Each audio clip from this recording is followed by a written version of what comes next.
sa likod.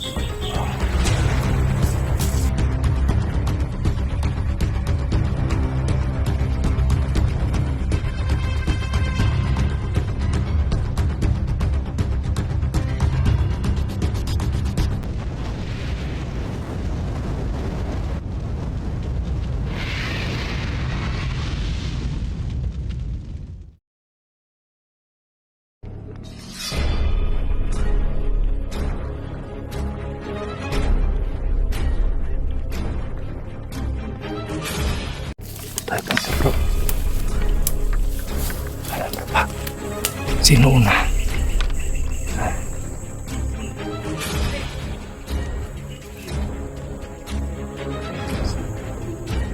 Okay, parang nakabantay din pala ng kalaban na pumasok bro.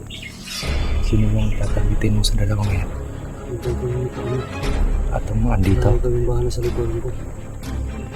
Sige, sa akin yung malayo. Yung unang ko isa, nakakita naman talaga yung isa.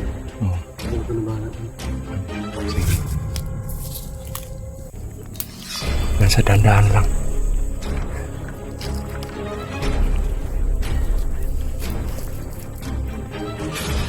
Ito tayo. Diyan kita.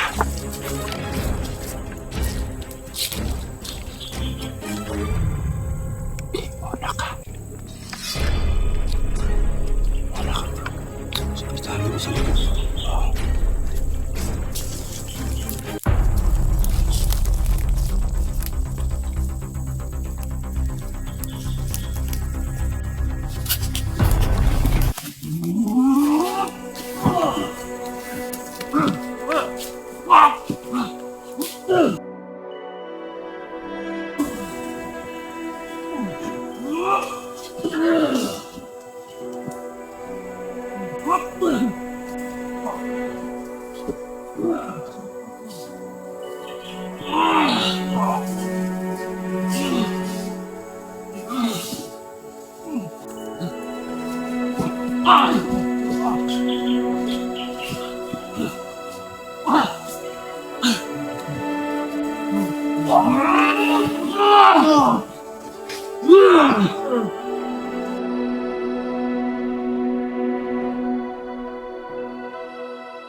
Ang lakas ng orasyon ng isa.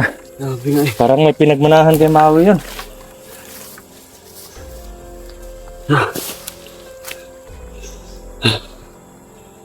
Yung isa ding nakalaban ko.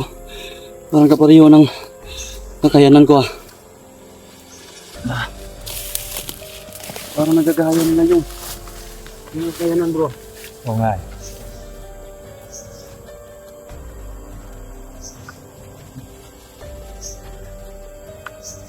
Grabe mga idol, no?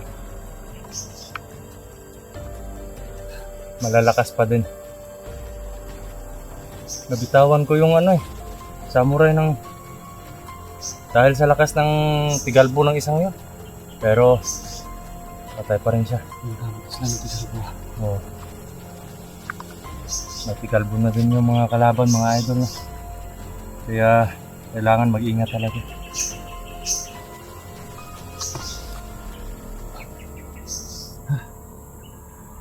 Hindi ko magamit ng orasyon yung kalaban ko pero parang lakas lang din yung ginagamit niya.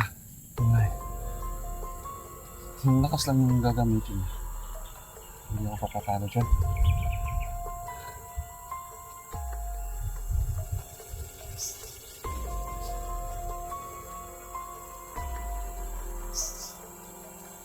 So ano bro?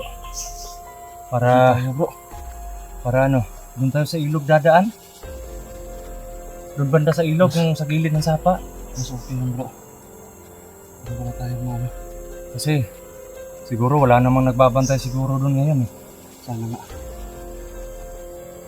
Hindi lang tayo dadaan bro. Pahinga muna tayo saglit.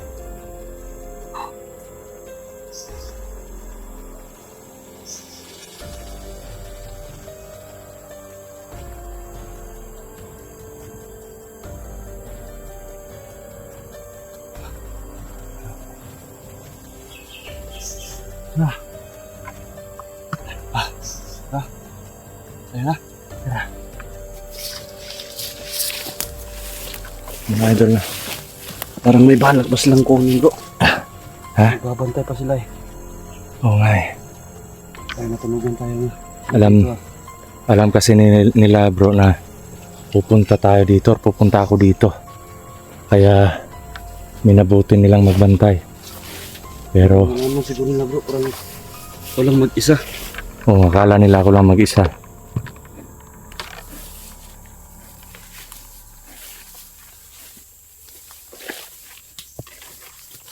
Grabe.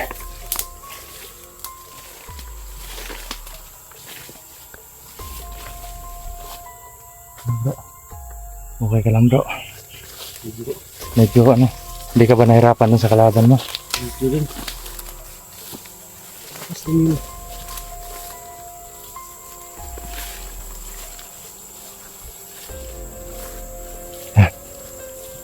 Magmasid muna tayo. Huwag tayo basta-basta na lalakad lang kasi alam naman natin na critical yung area dito eh.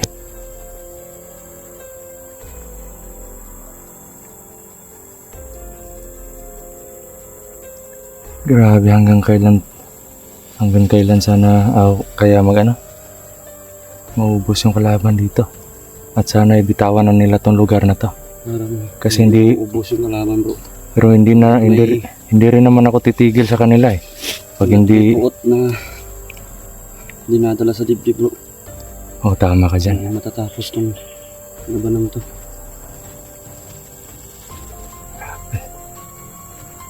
Gustuhin mo natin magpaubaya na hindi pumatay para baguhin yung mga kalaban. Pero hindi makakaya eh. Oo nga eh. Yun talaga yung gusto nila eh. Gusto nilang pumatay at magpakamatay. Oo. Ganas lang ibang iniisip. Hindi yun lang. Kaya tayo, wala rin tayong ibang magagawa kundi lumaban. Kasi kapag hindi tayo lalaban, tayo rin yung masasawi. Tama ka dyan bro. Walang yung pagpipilian eh. Sila yung masasawi or tayo. Tama ka dyan sinasabi mo. Pero kailangan doble ingat tayo kasi alam naman natin na hindi biro yung lakas ng mga kalaban. Kakaiba yung mga nakakalaban natin ngayon. Oo nga eh. Pero- pagsagupan ng ganitong kalakas ah. Pero yung mag-isa lang ako pumunta dito bro. Dali ko lang napatay yung apat pero hindi naman sila sabay-sabay eh. Yung dalawa lang, yung magkasabay na nilabanan ko pero parang binuhos ko yung lakas ko dun sa Ganyan, apat bro. na yun. Kaya Sa ganyang sitwasyon bro, huwag mo ibuhos lahat bro. kaya Magtira ka kasi Pinil- kapag nalanganin ka sa sagupaan, may lakas ka pang makatakas. Okay. Kaya nga naisip ko na ano pag ganun palagi na inuubos ko yung lakas ko sa laban tapos di pa ako nakarating dun sa sa location target area delikado, baka maging pabigat pa ako, kaya minabuti ko na Yung kalahati naman ang yung ano mo. yung lakas, minabuti ko na umuwi muna para para kumuha ng pagkain kasi wala na akong pagkain baon nun. At sila Maxtom naman tinapay lang yung dala nila papunta dun sa sa Bukal. Kaya dahil sa kumbaga nagmamadali ako nung time na yon. Dahil dun sa chat ni Maxtom sa akin. At yun nga, nakita ko na nasa peligro sila, kaya yun. Parang binuhos ko halos lahat ng lakas ko at nanghina ako sa pang-apat na nakalaban ko. Kaya minabuti kong umuwi muna at magdala ng tubig at maghanap ng pagkain para sa ganun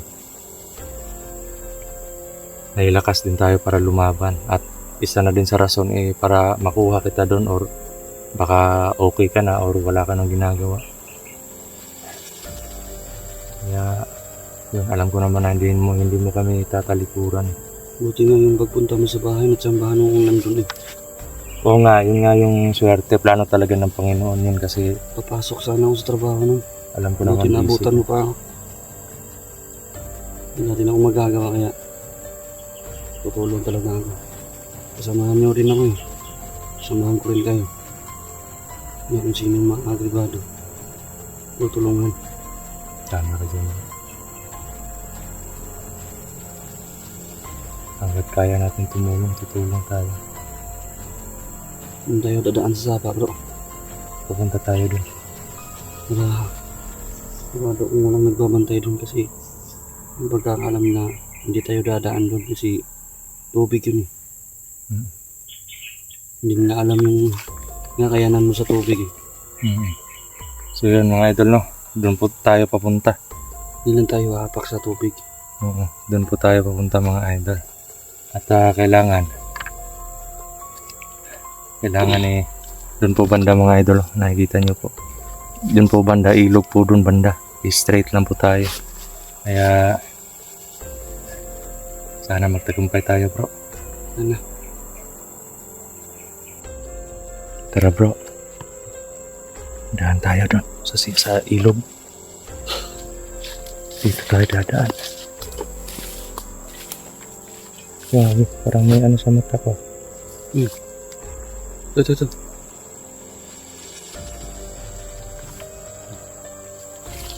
Okay na? Bro. Okay. Wait lang bro. Tignan mo. Saan banda? Ayun. Ay putik. May tao pala doon. Isang tao bro. Hindi isa lang bro. Saan banda yun? Saan papunta yun? Nahanap siguro yung mga kasamahan bro. Ayun na bro. Ito tayo. Tandaan lang.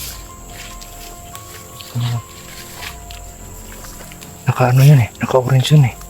Saan banda? Tayo bro. Tandaan lang.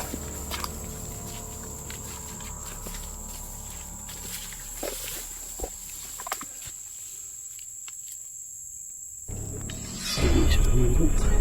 Isa lang. Isa lang.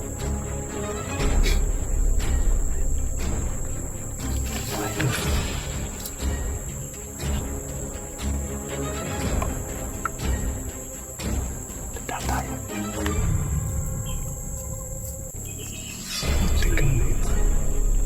Hawak ng kamera ko. Ha? Di, okay lang. Okay lang to.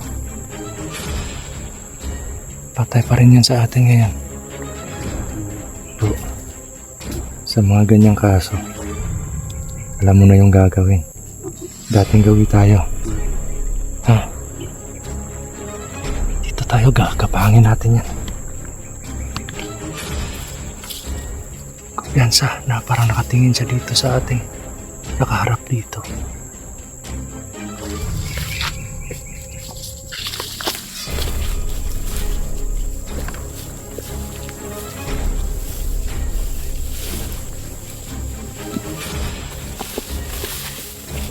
Mga idol, no? Andun po siya.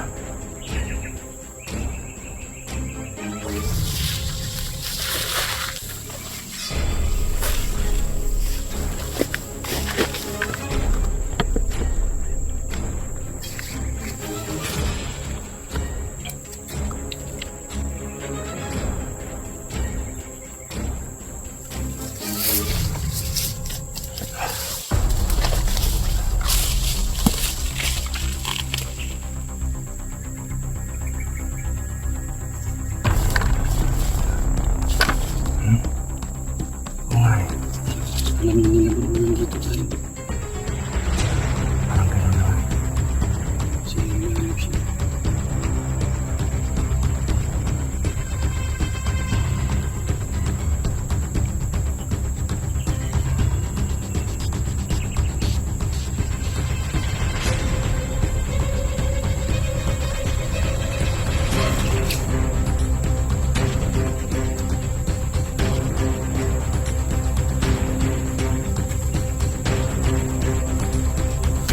Grabe. Parang medyo matindi din itong isang to. Dandahan lang tayo ba?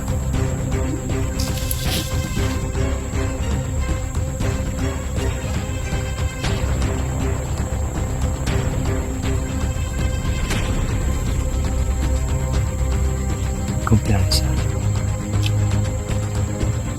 Tara, pahangin natin. Patayin natin.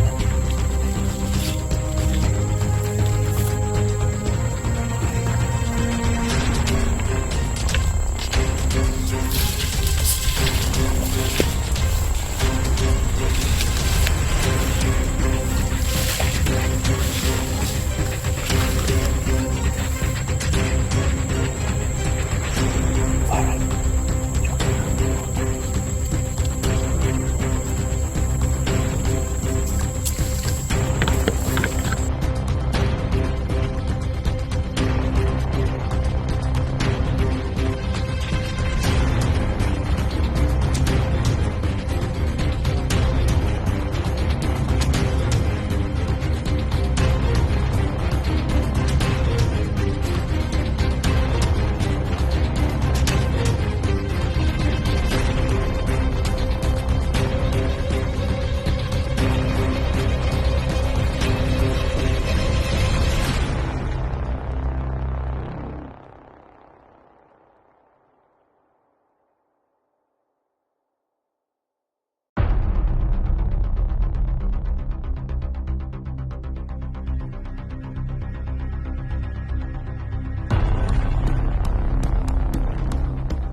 bro.